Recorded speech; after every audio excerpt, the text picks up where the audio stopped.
Hey guys, this is your girl, Ashira Nelson, better known as Savvy Girl Money. Things will be a little different this video. I won't just be in front of the camera. I'm actually going to be showing you my screen. This video is going to focus on how to set up your monthly budget using Dave Ramsey EveryDollar app. Let's get started. So first we're going to go to Safari and go to everydollar.com. So while that's loading, I'm going to actually set up a new account with you guys. I am going to be using a majority of my expenses, but I'm not really going to go into like too much detail about my income just because that's a little private. Maybe we can get a little close at a later date like that. Select to sign up for free. And let's go ahead and enter our information. So I'm going to enter my info. Something's already in here, so I'm just going to go with that. My Savvy Girl Money email. I want to use this account again at a later date. And while I'm creating my account, you go ahead and on your computer and create your account. I recommend maybe if you have a computer, set up the account on your computer and then watch this video on your phone using the YouTube app. However it works for you, go ahead, but just my recommendation. I do want to let you know also that you can use the Everyday Dollar app to create an account also. I just felt like for this demonstration, using the online version would be much easier. So let me create my password.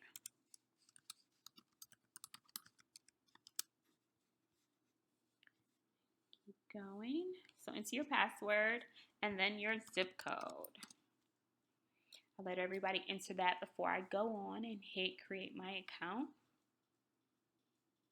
So I hope you guys are ready. I'm going to go ahead and click it now.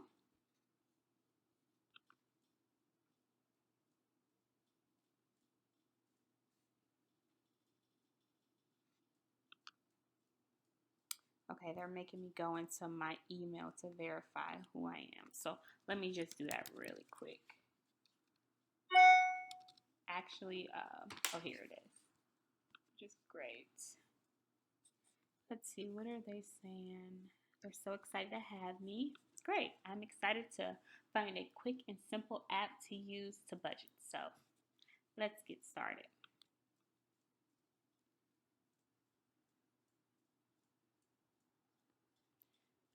I'm actually not going to select to try the plus for free. We're going to stick to the free version on this tutorial. Select the start my first budget. And actually up here at the top, we're not going to do June because June is over.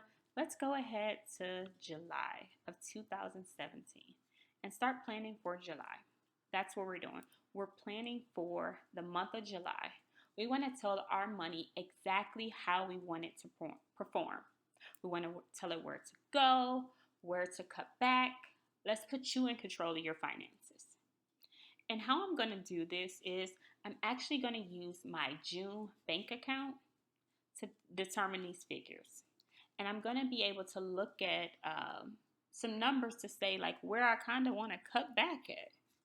And you'll see that as I'm going through the tutorial.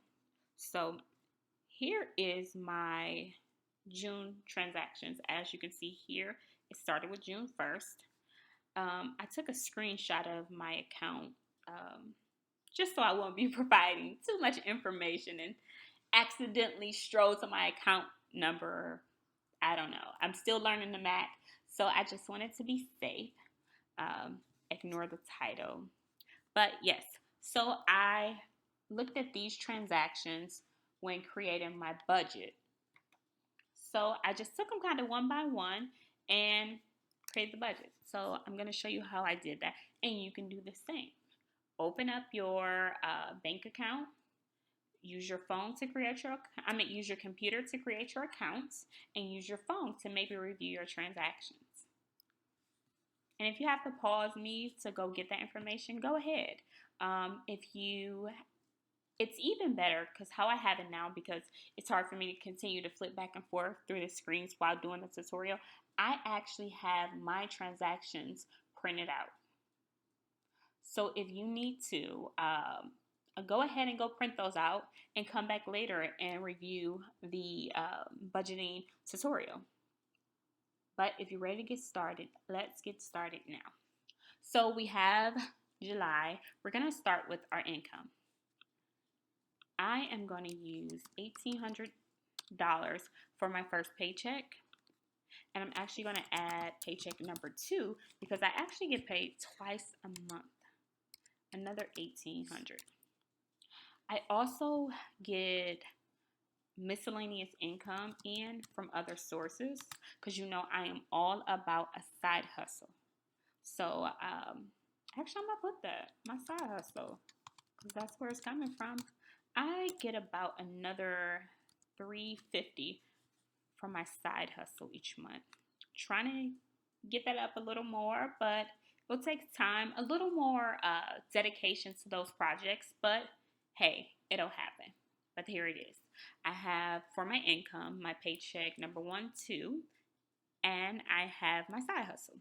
So I have a total of $3,950 per month. Right now, I'm not really doing any giving. I need to get back into church, but we're not here to talk about that. So I have no giving that I'm anticipating next month. I can be wrong, but for now, I'm going to add 0. Just know that you can update these amounts at any time. Don't feel bad for updating these amounts like during the week, or you find out 2 weeks into it that you actually do have some giving. Maybe at the beginning of the week on Monday, you can say, oh, I'm going to give to my church $25 this week. And to come to find out, you really gave them $50. So you can kind of do some updating there. Next category is our emergency fund. I am really big with emergency funds. I have my construction plan, and step 1 of that construction plan is to actually start an emergency fund. In order to facilitate the funding of an emergency fund, I started the Money Saving Challenge. I'll put a link down to that. You can still get started. I actually allowed a couple millennials to start that after my large group. So if you want to start that, you still can. I have one group that's on week 4, and I have another group that's on week 1. It's going to be a lot to manage because I have to send out different emails for the next 12 weeks for each group, but hey, I'm up for the challenge. And I want to make sure this month I am saving 10% of my income to go towards my emergency fund.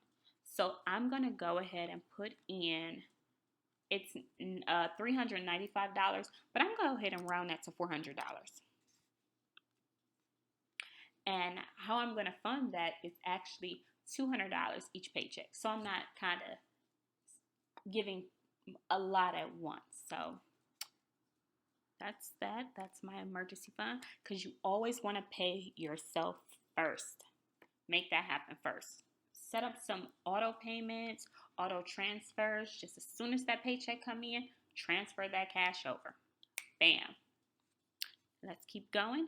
So I have my mortgage, and for my mortgage, I'm anticipating about $1,070 next month.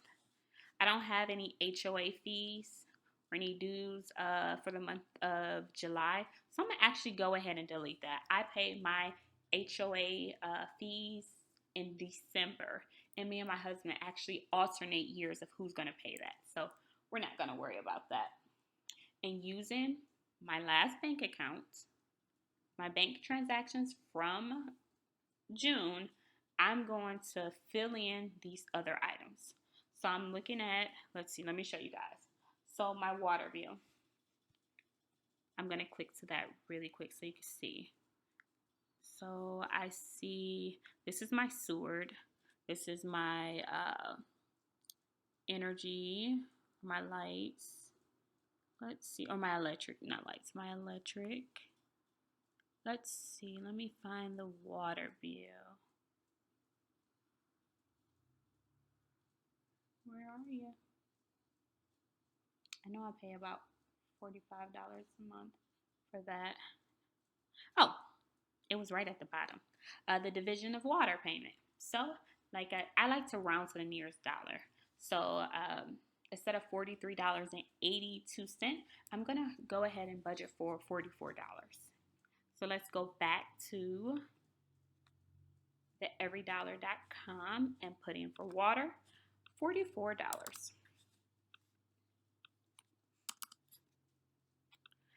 So gas, I don't really like. I guess I don't want to see natural gas and all that. So let me just change that up.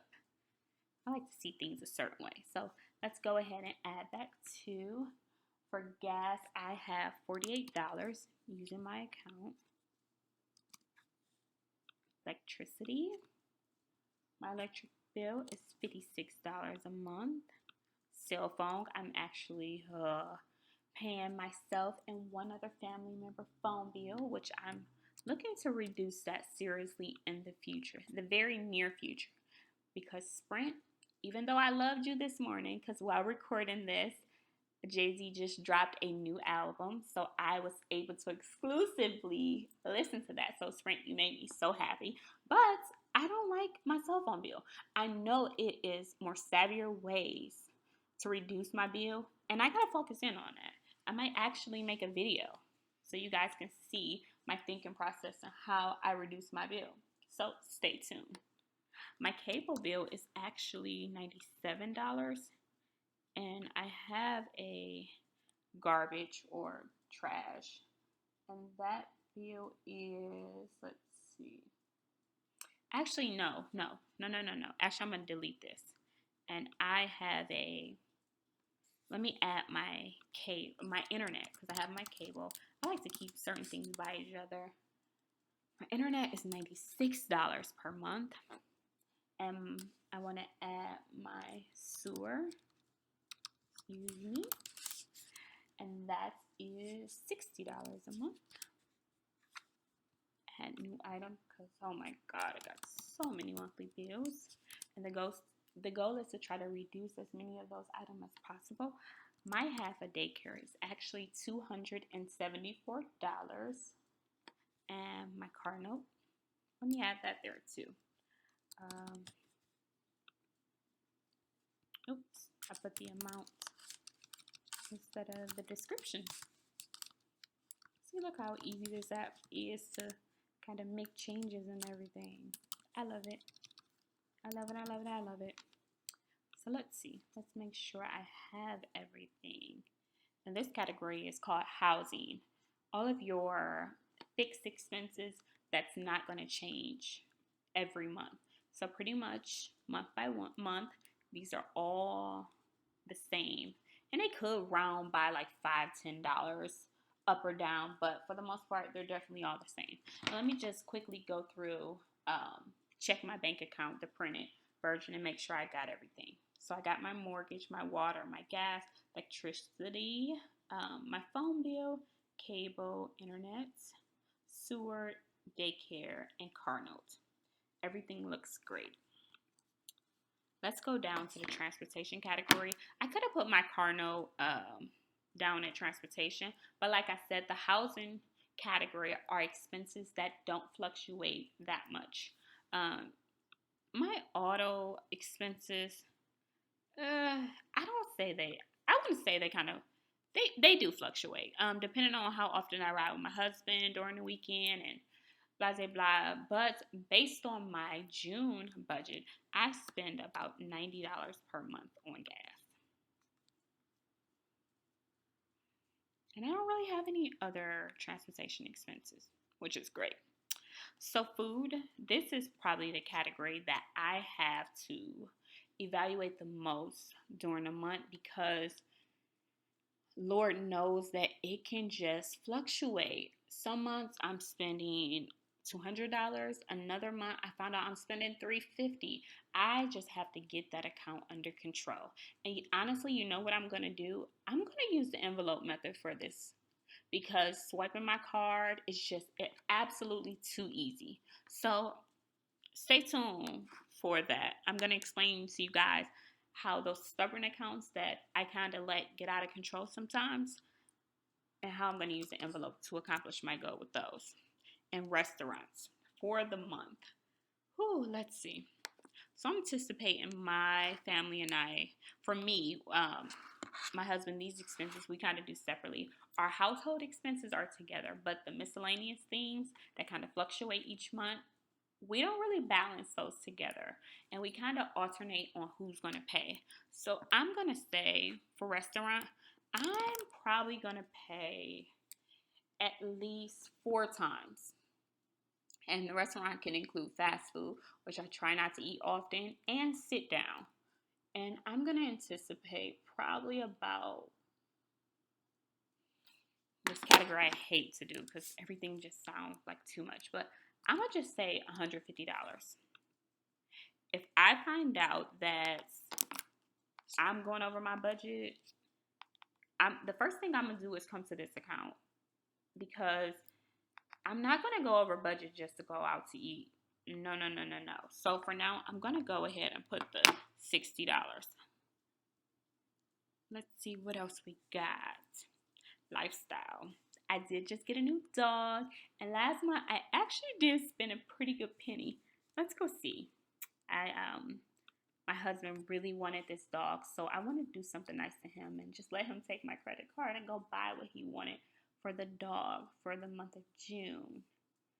But that ain't happening that's not happening next month. So I hope he's watching this and he can see. You will be expensing all expenses for the dog next month. So look at this. Pet supplies, $135 on our dog. Woo! Like I said, that ain't happening next month. So I'm going to anticipate how much? Probably about $30 towards the dog. I really want to put $0, but just in case I need to buy him some pet food, I know I want to get him this custom collar. So I'm going to anticipate $30 being spent on him next month. Nothing else. And I have some subscriptions, and I'm going to go ahead and add the name of those here. I have a little makeup one that is $10 a month. I'm really enjoying it because it's giving me the option to try sample sizes of some really great products. And I also have my OneDrive, my cloud-based storage that I'm paying for each month. I think that's about $11. So I wanted to make sure I add that. And with my cloud base, it allows me to have access to Microsoft Office products also. I don't have a gym membership, which I really should. Actually, okay, not gym membership, but gym equipment. I'm going to be buying a elliptical next month, and I'm anticipating spending about $150 on that. So let me just go ahead and add that. That won't be a constant expense. So for August, I won't have that expense, but I'm definitely going to budget for that for July. And if you go back to the top, you can see right now I have $742 left of my budget. So let's keep going. Let's see. Insurance and taxes, health insurance, that comes out of my paycheck. And if you look, this income was net. So it's deducting my health insurance and any taxes I had to pay to the government. So my health insurance is actually already expensed through my wages. Let's see, life insurance, that's all been deducted out of my paycheck. Auto insurance, I pay about $70 for my auto insurance. And look, this app, or the online version, if you click on it, it actually gives you some helpful tips that you can click on to potentially save money on your insurance. So if you get little pop-ups like that, check them out. I'm not going to waste time to do it now, but you should definitely consider that as some option to reduce some expenses. And final, we have debt. And a part of my construction plan is to reduce debt. That's actually step number 2. So step number 1 is to start an emergency fund. Step number 2 is reduce debt. We already budget for the emergency fund. Now we have to pay off some debt. And my debt is my student loan. This is my pain in the neck expense that drives me crazy every month. So, and I actually noticed a problem here. I only have $672 left in my budget, but I pay $1,000 per month for my student loans. Yeah, so I'm actually over budget. And at this point, since we're at the beginning of the month, I'm going to leave it. But when I do a check-in, I am going to evaluate the other accounts to see where I can get that $328 back.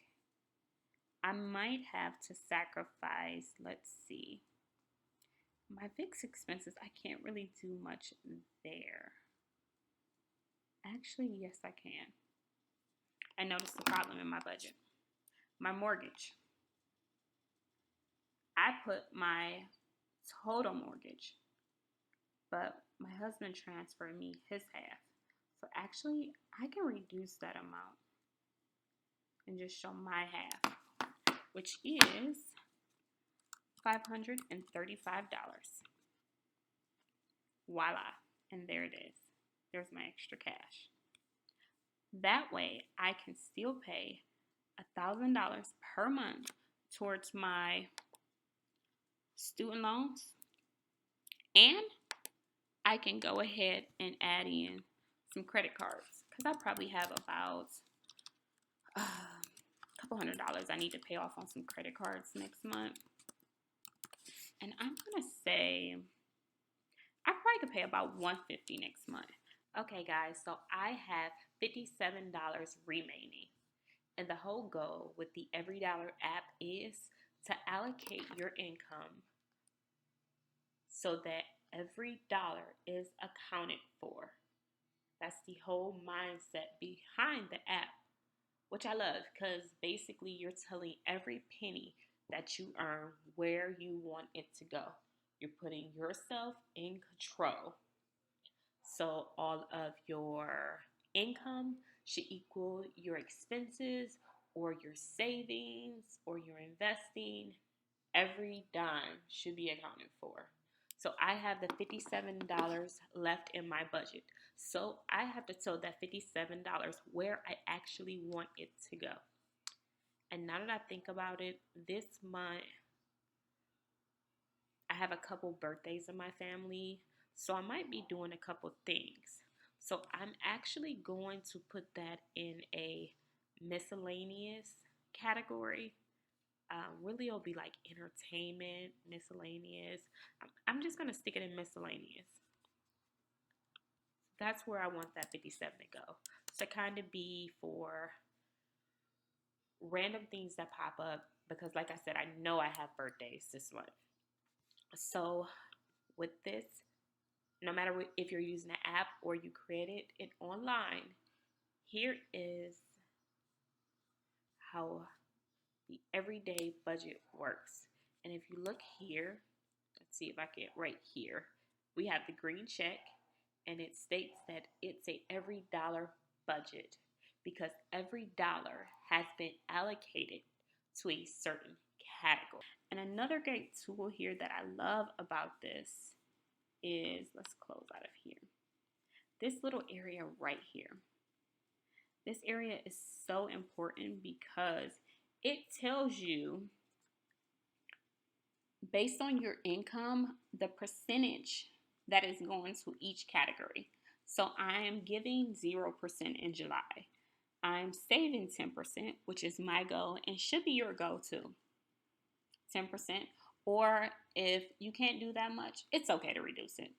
I have 41% going towards my household, 2% going towards transportation. Food, I have 9%. Lifestyle, 5%. Excuse me. Insurance, 2%. And debt, 29%. And I have to tell you guys, I am choosing to be very aggressive with my debt because I do not want to be a slave to debt forever.